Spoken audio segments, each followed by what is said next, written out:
ओम नमो भगवते वासुदेवाय नमः। नमस्कार दोस्तों, स्वागत है आपका अपना भक्ति ज्ञान 11 चैनल में। भगवान विष्णु और माता लक्ष्मी की कृपा सदा सर्वदा आप और आपके परिवार पर बनी रहे, इसी विनती प्रार्थना के साथ आज का वीडियो शुरू करेंगे। आज के वीडियो में हम जानेंगे परिवर्तनीय एकादशी कब है, शुभ तिथि शुभ मुहूर्त क्या होगा, इसके पीछे की क्या कहानी है।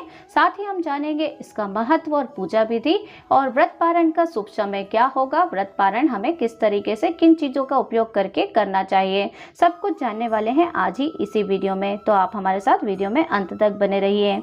परिवर्तनीय एकादशी, जिसे पद्मा एकादशी के नाम से भी जाना जाता है, भाद्रपद माह के पक्ष में आती है। दूसरे शब्दों में कहा जाए तो भाद्रपद माह में शुक्ल पक्ष की एकादशी को परिवर्तनीय एकादशी के नाम से जाना जाता है। इसके अलावा परिवर्तनीय एकादशी को पार्श्व एकादशी के नाम से भी जाना जाता है। हिंदू पौराणिक कथाओं के अनुसार भगवान विष्णु ने चतुर्मास की अवधि में अपनी योग निद्रा के दौरान अपनी नींद की मुद्रा बदली थी। अर्थात परिवर्तनीय शब्द का अर्थ है परिवर्तन, इसलिए इस दिन को परिवर्तनीय एकादशी के रूप में जाना जाता है और इस अवसर पर इस दिन को मनाया जाता है। यदि आप परिवर्तनीय एकादशी का व्रत करते हैं तो सर्वोत्तम होता है। इसी दिन भगवान विष्णु ने करवट ली थी, सीधे शब्दों में कहा जाए तो चलिए अब हम जान लेते हैं इसका शुभ मुहूर्त तिथि क्या होगी। परिवर्तनीय एकादशी का शुभ मुहूर्त इस प्रकार है। भाद्रपद माह के शुक्ल पक्ष की एकादशी तिथि 13 सितंबर 2024 को रात को 10:30 पर शुरू होगी।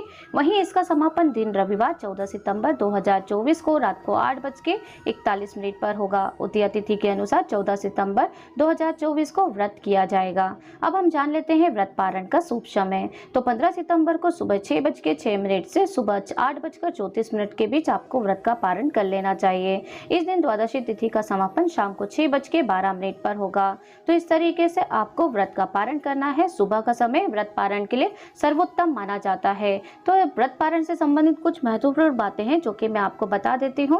व्रत पारण में सबसे पहले स्नान करें, साफ कपड़े पहने। व्रत पारण के समय पूजा के दौरान भगवान विष्णु को चढ़ाए भोग को ही ग्रहण करना चाहिए, अर्थात आप जो भी भोग में बनाए हैं उससे आप अपना व्रत का पारण करें। व्रत पारण हरिवासर के दौरान नहीं करना चाहिए। हरिवासर द्वादशी तिथि की पहली 1/4 अवधि होती है, तो आपको इस बात का जरूर ध्यान रखना चाहिए। हरिवासर के पहले ही अपने व्रत का पारण करना चाहिए। एकादशी व्रत में चावल खाने पर रोक है, इसलिए एकादशी व्रत पारण चावल खाकर करने का नियम है। मान्यता है कि एकादशी के दिन चावल खाने से मृत्यु के बाद प्राणी को जन्म रेंगने वाले जीव की योनि में होता है, लेकिन द्वादशी को चावल खाकर व्रत का पारण करने से इस योनि से मुक्ति भी मिल जाती है।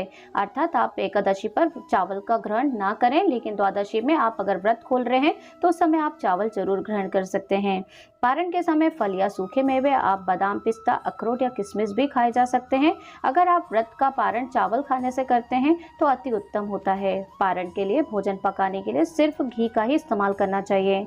एकादशी व्रत के पारण के दिन सेम की सब्जी खाना अच्छा होता है। एकादशी व्रत के दौरान मांस, मदिरा और लहसुन, प्याज आदि का सेवन नहीं करना चाहिए। केवल शुद्ध सात्विक भोजन ग्रहण करके ही व्रत को पारण करना चाहिए। लाल मिर्ची का उपयोग नहीं करना चाहिए। इस तरीके से पूरी विधि विधान के साथ व्रत का पारण करना चाहिए। अब हम जानेंगे परिवर्तनीय एकादशी का महत्व, साथ ही जानेंगे इसके पीछे की कहानी और पूजा विधि। तो हिंदू संस्कृति में परिवर्तनीय एकादशी का व्रत रखने वाले को भगवान विष्णु और देवी लक्ष्मी का आशीर्वाद मिलता है। इसके अलावा इस दिन लक्ष्मी जी भी जातकों को धन और अन्न से भरपूर आशीर्वाद देती है। वैदिक पुराणों में परिवर्तनीय एकादशी का व्रत रखने को वाजपेयी यज्ञ के फल के बराबर फल मिलता है। तो परिवर्तनीय एकादशी के दिन भक्त भगवान विष्णु के एक अवतार वामन की भी पूजा करते हैं। वे भक्तों को प्रसिद्धि और मान्यता का आशीर्वाद देते हैं। तो अब हम जानेंगे परिवर्तनीय एकादशी के पीछे की जो महत्वपूर्ण कहानी है, चलिए जान लेते हैं। ऐसा कहा जाता है कि भगवान विष्णु ने अर्जुन को परिवर्तनीय एकादशी के अवसर पर व्रत रखने के पीछे का कारण बताया था। पौराणिक कथा के अनुसार त्रेता युग में राजा बलि का शासन था। वह एक राक्षस था, इसके बावजूद भी वह बहुत ज्यादा दयालु और ईमानदार व्यक्ति था, जिसने खुद को जनता की भलाई के लिए समर्पित कर दिया था। अपने अच्छे शासन और भक्ति के परिणाम स्वरूप देवराज इंद्र को राजा बलि ने स्वर्ग में स्थान दिया। राजा बलि के समय में देवराज इंद्र के साथ अन्य देवता भी भयभीत थे। परिणाम स्वरूप सभी देवताओं ने रक्षा के लिए भगवान विष्णु से प्रार्थना की। देवताओं की रक्षा के लिए भगवान विष्णु ने वामन का अवतार लिया और राजा बलि के पास गए। यहीं पर उन्होंने राजा बलि से 3 पग धरती दान में मांगी। राजा बलि ने भगवान की इच्छित विनती स्वीकार कर ली। भगवान विष्णु के वामन अवतार ने उनकी इच्छा पूरी होते ही खुद को विशालकाय रूप में बदल दिया, जिसके परिणाम स्वरूप उन्होंने अपने 2 विशाल कदमों में 2 लोगों को नाप लिया और तीसरा कदम आगे रखने के लिए कोई स्थान नहीं बचा। यह देखकर राजा बलि ने उन्हें प्रणाम किया और उनसे तीसरा कदम अपने सिर पर रखने के लिए कहा। राजा की दयालुता और भक्ति को देखकर भगवान विष्णु प्रसन्न हुए अतः उन्हें नरक का राजा बनने का आशीर्वाद दिया।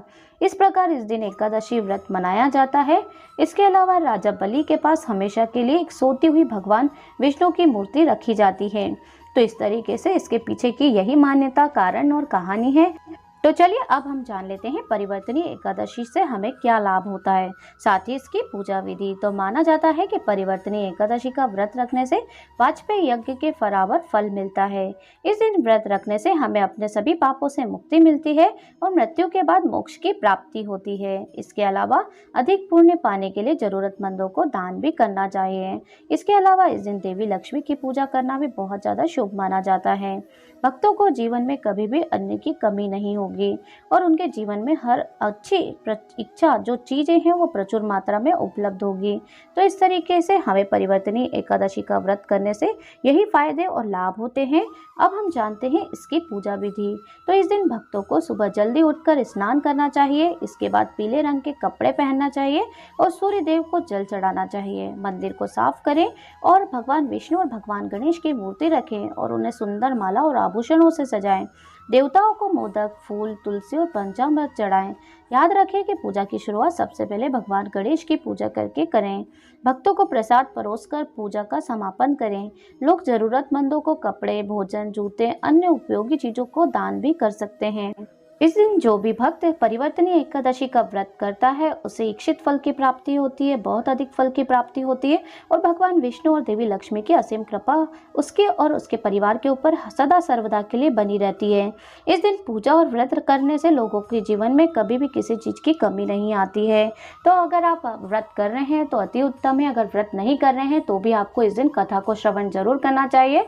चावल का उपयोग नहीं करना चाहिए, अर्थात चावल नहीं खाना चाहिए। मन ही मन भगवान विष्णु माता लक्ष्मी का ध्यान करते हुए आपको व्रत करना चाहिए। पूजा आराधना करने के बाद आपको मन ही मन ये मंत्रों का उच्चारण करना चाहिए। ओम नमो भगवते वासुदेवाय नमः या ओम जय श्री हरि विष्णु, ये लिख अभी आप मन ही मन जाप कर सकते हैं। तो इस तरीके से उम्मीद है आज का वीडियो आपको पसंद आया होगा। अगर आप हमारे साथ वीडियो में अंत तक बने हैं तो कमेंट बॉक्स में जय श्री हरि विष्णु जरूर लिखकर छोड़ दीजिए और अगर चैनल पर नए हैं तो सब्सक्राइब कर लीजिए, क्योंकि एक यही माध्यम होता है जिससे कि हम आपसे कनेक्ट हो सकते हैं।